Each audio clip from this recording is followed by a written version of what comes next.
Ito pa mga kahombre ko, no? Alam nyo kasi Marinduque is a big state or syudad, mga kahombre ko. Malaki ho yan city. So sa totoo lang, mga kahombre ko, hindi naman ho sa lahat ng barangay, no, ay tatanggapin, no, si Norman. Kasi kadalasan, siguro mas mataas ang porsyento ng mga tao rin sa Marinduque na nakakapanood ng mga nangyari sa social media. And tandaan nyo na national TV rin yan. So, ang hirap po, no, na isipin na bad publicity is still publicity. Hindi na po kasi ganun ngayon, mga ka-homer ko. Parating nyo yan tatandaan, ha? Tuloy tayo! Bakit kasi nag-BF ka ng ganyan po? Naku, ingat po kayo dyan, sir. How old are you naman? Yan. Walang dapat pag-ingatan po. Nahook? Sige na. Nahack FB ko. 5K lang dati follower ko. Nang medyo dumikit ako, naging 33K isang araw lang. Tapos na-hook naman. So, dito mga ka-hover ko, makikita natin na talagang, kumbaga, big deal sa kanya, no? Na from 5,000 followers, naging 33,000 followers siya in a day. So, para sa kanya nga talaga, mga ka-hover ko, good publicity pa rin. At least dumami yung followers niya. Kumbaga, in short, dito, Norman Mangusin, sigurado nanonood ka sa akin, lumalabas na ginagamit ka lang ni Alex. Ginagamit lang ni Alex yung fame mo. Kawawa ka naman, Norman. And then afterwards, pag medyo sunog ka na, pagka pigang-piga ka na, iwan ka na niya. 'Di ba? Ganyan talaga, Norman. Ganyan talagang buhay, 'di ba? Sanay ka na dyan, 'di ba? Kaya nga minsan-minsan mo na lang makasama si Casper eh. Si Casper at saka si Edison may nilakad. May inutos ako.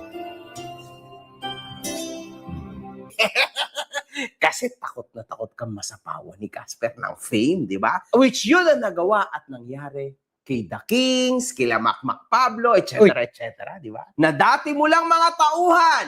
Ngayon, sikat na. Anyway. Nasama pala ako dyan, ano? Di ko kasi ito napanood eh. Nakatulog ako kahapon na maaga, tapos maghapon ngayon. Nasama pala ako dito. Thank you Boss MG. Nasama na naman pala ako. Magkakagulatan daw bukas sa Sheraton. Totoo ba yan, Kuya Ramil Cruz? Anyway, let's move forward. Alam ko yan. Una pa lang, di ko naman mararating kung ganun lang kahina ang isipan ko. Sa bagay. Tama naman, mga ka-homer ko. I believe in him. Ang sabi ng babae, mga ka-homer ko, ginagamit ko po yung sa BF ko. Di naman po kami kasal, seloso eh. Ganun ba? Pag lumuwas ka, mag-meet tayo if okay lang sa'yo. Ba? Maria Ofelia Reyes Santos po talagang full name ko. Sige po sir, I'll message you po agad-agad. Sige, baka mahuli ka ng BF mo. Mahal mo ata yan. Yan! Pagka ganyan ng mga banatan, mga ka-homer ko, ibig sabihin, oy, alam mo yan, dapat tayo. He hasn't come home yet po eh. But anyways, thanks for the time. And just want to let you know, mukha kayo talagang lalaking-lalaki. Yan. Nauto pa, mga ka-homer ko. Yung aura po ninyo, makisig. And the way you smile, parang ang bait nyo po. Have a great night po. Thank you ha. Ingat, ang daming sakit ngayon. Baka may nakakadate na yan na kung sino. Uso ang sakit ngayon po. Tapos mga ka-homer ko, syempre, alam nyo na, kailangan ulit mag-flex. Para syempre makuha mo talaga yung babae. Ganyan talaga, di ba? Galawang Norman Mangusin yan, mga ka-homer ko. Ayan o. Sinama ko kasi si FLM sa farm ko kahapon. Ayan o, pinakita niya yung kanyang Challenger, yung kanyang Jeep Wrangler, yung kanyang bahay, yung kanyang malaking farm. Nako, syempre, mga ka-homer ko, kahit naman ata sinong desperadang babae, talagang papatol dito kasi may pera talaga, mga ka-homer ko. Tindi o ano? Talagang iba mentalidad.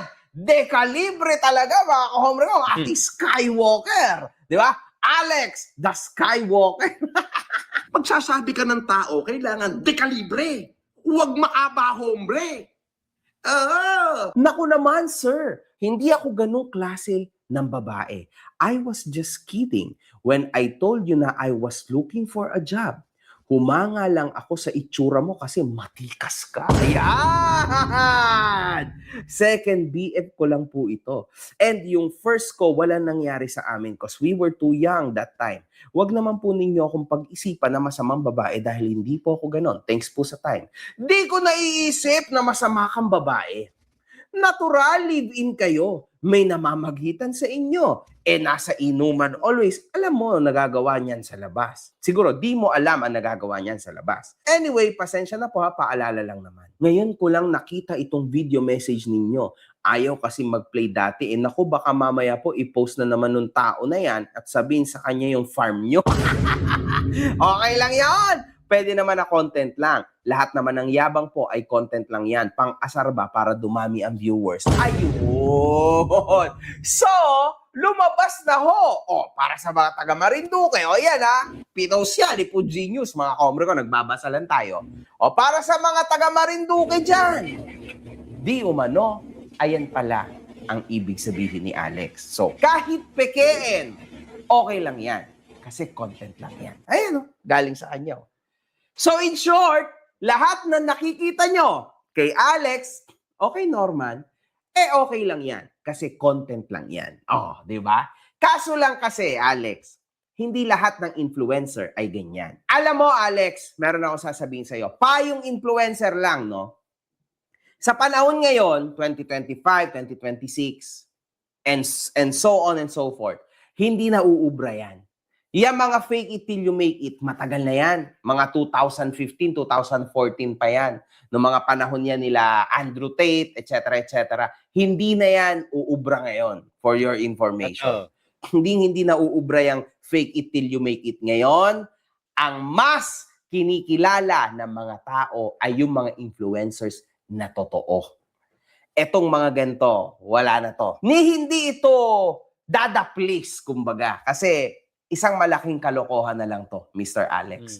Lalong-lalo na kapag ang niyayabang mo hindi totoo. At napatunayan yan ng mga netizen, pati ikaw, damay. Your credibility is very important sa panahon ngayon.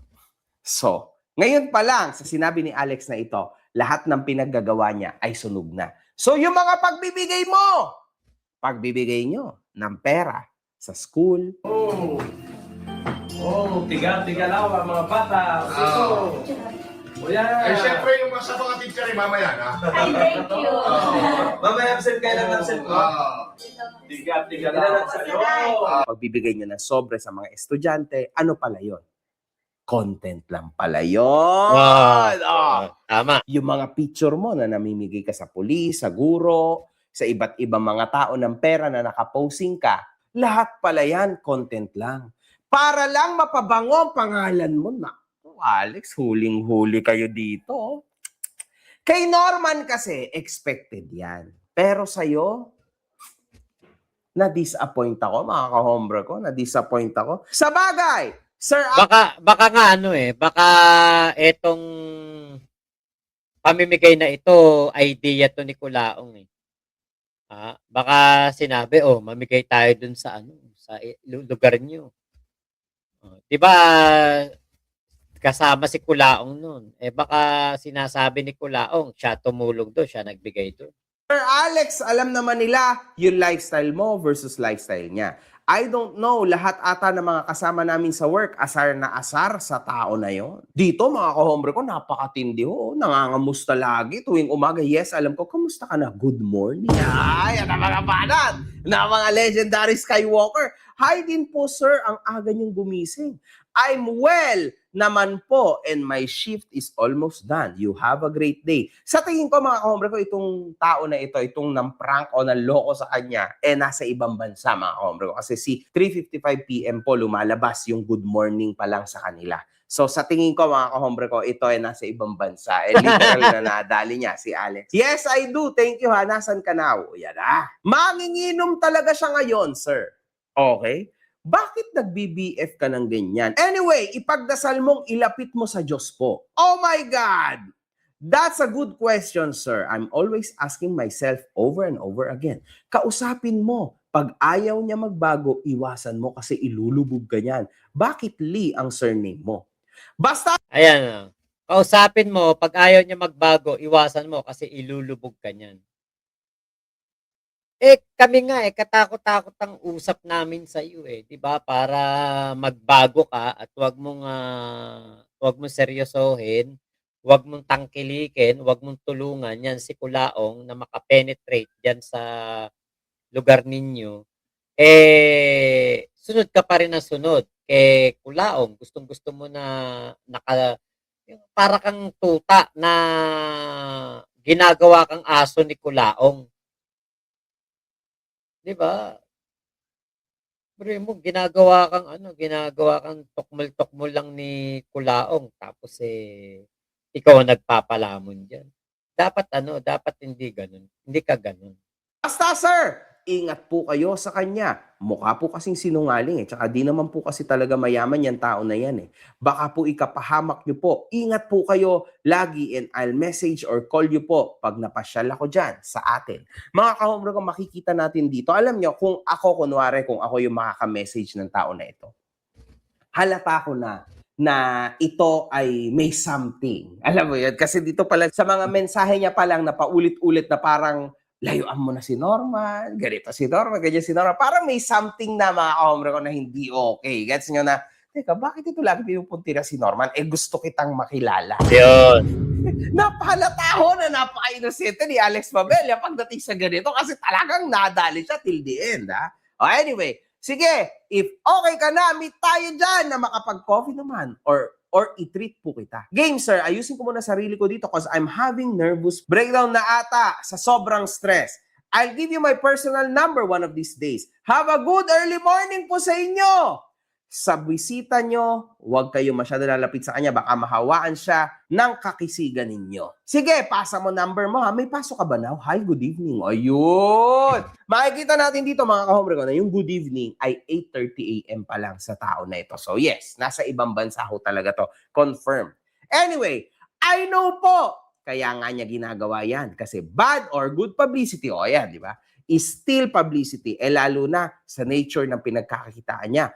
I know, smart po kayo. And I hope wag niyong ipapadrag yung name niyo sa kalokohan niya. So ito mga ka-home ko, ewan ko kung ano itong mga pictures and videos na to. I think Alex Mabella is flexing again. So yan, makikita natin na napakarami. So dito mga ka-home ko, napagtanto, kaya pala pinopost ni Fujinius na itong Boyong the Explorer ay kay Alex Mabella. At ito ho yung patunay mga ka-home ko. So follow mo ako ma'am sa page ko. So page niya pala talaga yung Boyong the Explorer. So, hindi kayo bagay magkatabi niyan, Sir Alex. Di pwede magtabi yung demonyo at anghel. Wow! Tayo na mo! Bayaan mo yan at may gagawin po ako dyan para magbago. Ayun pala. Ay, opo naman, sir. Done na po, Sir Alex. Ayan na.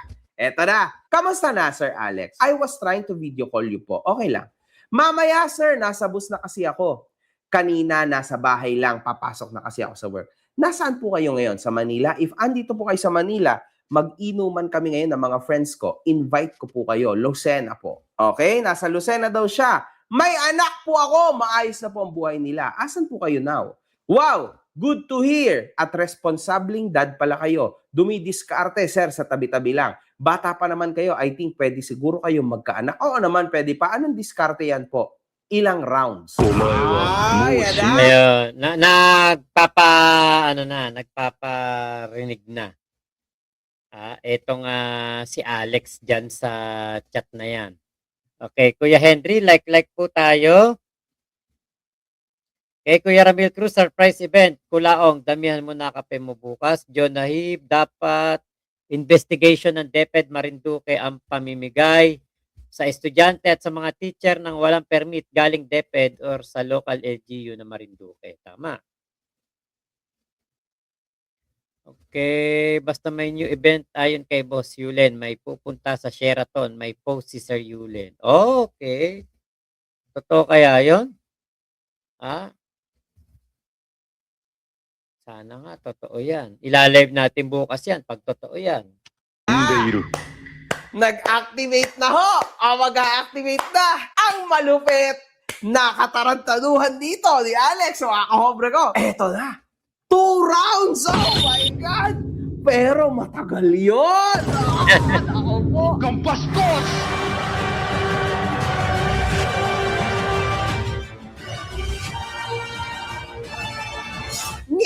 Dalawa lang, sir. Bakit ganon? Mukhang di lang to ang kaya mo. Ayan! Baka 3 minutes lang, sir, ha? Mabibitin ang partner mo nun. Just in case tayo, sir. Mga ilang minutes kaya. Ayan, at 3... Mga 1 hour, Grabe, mga kahombre ko. Ang tindi ho nito. Nako. Ikaw kaya magpakapa ng titi sa bakla. Putang inan to, bakit yung mga ibang tao pa dinadamay mo? Naghiwalay na po kami last week. Nako, naghiwalay na daw sila ng BF niya.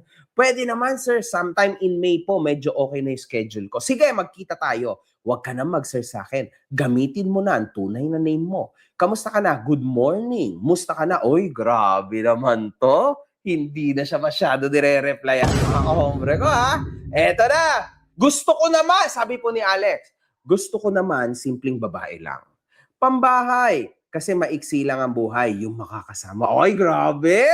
Simple lang din naman po ako. Medyo wild nga lang pag tipsy na. What tipsy? Naku, napaka-inosente talaga ni Boss Alex, mga kahombre ko. Lasing. Prangkahan lang, sir. Di mo ba hinahanap yung ex? Yung totoo, 1 hour bago ka o biro lang yun. Grabe po kasi yung 1 hour parang di makatotohanan. Na-trigger na naman! Dapat di ka nainom po. Kasi sa totoo lang, pag nainom, iba na ang galaw po. Oo, kaya naman po talaga. Oh my God! Alex, the Skywalker is activated! 1 hour! Grabe, tindi mga kahombre ko. 1 oras na jugjugan. Anyway, good evening, ma'am. Hello po, sir. Ask ko lang, wala ka ba talagang asawa or maybe side chick? Wala po, ma'am. 7 years na po nakatutok ako sa business. Ano ba yan, Sir Alex? Kaya mo bang tiisin yung ganon? Yung you know na yon, di ba? Yung 7 years, walang... Meron naman minsan. Kaya nalilibang po ako sa business ko. Madalas po kasi out of the country. Okay. Nga po pala! Pagka mga ganito, delikado na to. Pag hindi pera, may aaminin talaga, mga kahombre ko, ha? May ipagtatapat po sana ako sa inyo at may ipapakita sa inyo and I'm sure maiintindihan ninyo ako dahil alam ko at nakikita ko na religious at madasalin kayong tao. Nakikita ko sa pananalita nyo yung sincerity. Okay lang po ba na ipagtapat ko sa inyo yung buo kong pagkatao? Sana matanggap ninyo ko. Oh my God! Ano ho ito? Good AM! Ano pala yon? Huwag mo nang erase kasi naka-recover naman dito ang chat na ine-erase. Naunawaan kita at sana magustuhan mo, ipapayo ko sa'yo. Ano pala yan? Bakla ka ba or may sakit or else? Grabe! May kaunting tumama po sa mga sinasabi nyo. Ipagtatapat ko po sa inyo na dati akong lalaki. Ayun! Dahil wala na, mga kahombre ko. Nagpa-transplant lang po ako Pinalungkot pa yung mukha ni Alex dun, ng kasarian. Kaya ako naging babae. Actually, dati ko po naging customer si Mr. Apple. Tayo na mo! Dati ko po naging customer si FLM. Yun po yung time na may lawit pa ako at imbis na siya yung tumira sa akin, ako po yung tumira sa kanyang, bla bla, tsaka yung ko, lumabas sa kanyang ilong. Ganun ako, laki at kahaba yung edits ko dati. Pero po ngayon, wala na, pinaputol ko na. Ngayon, nasa inyo po ang desisyon. Kung tanggap po ninyo ako, total ngayon wala na yung lawit ko. Pinalitan na ng matres. Total po, let's say siguro, kaya nyo naman at pwede po ninyo ito kainin. Oras-oras at minuminuto. Uy, grabe, ang tindi nito. Mga kahombre ko, ha? Enjoy! And I think break na tayo ngayon. Hanggang sa muli, Mr. Doding Daga. Uy, hater pala siya. Mukha kayong dagang kosta sa tenga po ninyo. And lastly, wag na wag mong babanggitin yung pangalan ng Panginoon dahil hindi bagay. Halatang isa ka lang mapagpanggap pero ang totoo niyan, isa ka lang ambisyosong palaka. Mahiya ka sa mga anak mo, ang hilig mo pala sa mga pawon. Nagmamahal, Casper and Friends. Nako, ayun lang.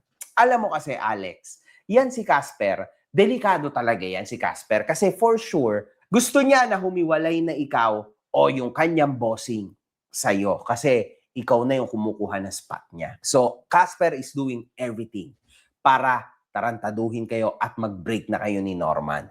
naniniwala ako na si Casper to mga ka-hombre ko. Kasi tandaan nyo, di ba, may pinakita ko back in the day na, kumbaga, nilalapitan ako ni Casper para i-message ako. Imine-message ako ni Casper mga ka-hombre ko, di ba? Pero hindi ko siya pinapansin. So halata na gusto niya talaga no, na ilaglag na si Norman. Pero in this case, dahil hindi ko na rin siya kinausap mga ka-hombre ko, ngayon, gusto niya na lang na mapadikit siya kay Norman at ito pong si Alex, gusto niya nang matanggal sa buhay ni Norman. Kasi simula nung dumating si Alex sa buhay ni Norman, hindi na ho nagkaroon ng katahimikan ang love team nila ni Norman. So, yan ang totoo dyan. Ha ha ha! Di po, ano na yan? Anyway, nauunawaan po kita. Di po ako napatol sa ganyan. Nahanap po kasi kami na mapag-aaral na mga naligaw na landas. Anyway, salamat po sa biglang ibang isip mo po. Iginagalang po kita. Sa presinto ka magpaliwanag, nakaka 1 hour ka nga, sabi mo, di ba? Bakit sa presinto naman? Anong laking galit mo sa buhay at kay FLM? Si FLM, sumama ako para malaman ko ang buhay niya kaso di ako makapenetrate kasi ang social media nag-alsa na. Sige po, salamat sa oras mo pero binigyan po kita ng time kahit anong busy ko. God bless po. So dito mga ka-hombre ko, makikita naman natin na hindi naman kasing aggressive ni Norman Mangusin ito si Alex. Sadyang Skywalker lang talaga to mga ka-hombre ko. Pero alam niyo yun, mapapansin mo natin na si Alex ay malayo no sa nakaugali ang ugali ni Norman Mangusin mga ka-hombre ko. So maraming salamat po ha. Ingat po kayo. Nasaan mang panig kayo ng mundo. Momo, chup chup, love you. God bless us all. Pilipinas. God first.